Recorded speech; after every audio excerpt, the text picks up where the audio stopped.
জবটা নেই, এখন তো অসহায়। আজকে ওর চাকরি নেই বলে আমি ওকে ছেড়ে চলে যাব? এটা কখনো হয় না দাদা।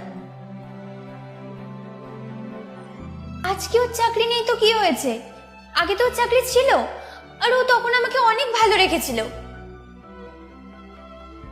আর একটা স্ত্রী হিসেবে আমার কর্তব্য ওর পাশে থাকা, ওর বিপদে ওর সাথে থাকা। আমি কখনোই যেতে পারবো না তোমার সাথে। দেখলি তো, এমন একটা ছেলেকে বিয়ে করলি, তার জবটাও নেই। এখন কি খাওয়াবে তোকে? কি করে সংসার চালাবে তোর? বাড়ি থেকে মা পাঠিয়েছে, আমার সাথে সোজা হবে বাড়ি চ, ভালোভাবে বাড়ি চ। বাড়ি গিয়ে ভালো ছেলে দেখে তোর বিয়ে দেবো আরেকটা। ভালো থাকবি, চ। পূজা, আরে তুমি চলে এসেছো? দাঁড়াও।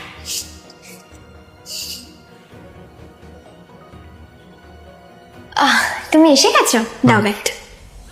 পূজা, হ্যাঁ। আমি তোমার কথা আর দাদার কথা সব শুনতে পেয়েছি।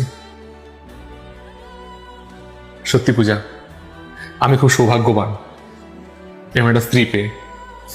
তুমি ঠিকই বলেছ, আসল স্ত্রী তো সেই হয় যে স্বামীর দুঃখেও থাকে, সুখেও থাকে। যে স্ত্রী স্বামী দুঃখে থাকে না, সে কোনো স্ত্রী নয়। আমার সুখ দুঃখ সবটাকে নিয়ে তুমি আমাকে ভালোবেসেছো। সত্যি আমি খুব হ্যাপি তার জন্য। তোমাকে পেয়ে সত্যি আমি ধন্য। আর পূজা, আমি জব পেয়ে গেছি, আর কোনো চিন্তা নেই। দাদা ভাই, আমি জব পেয়ে গেছি।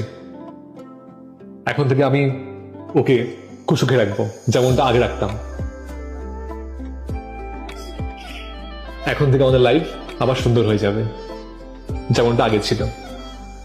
প্রকৃত স্ত্রী কখনোই তার স্বামীর হাত ছাড়ে না, সেটা সুখেই হোক আর দুঃখেই হোক না কেন।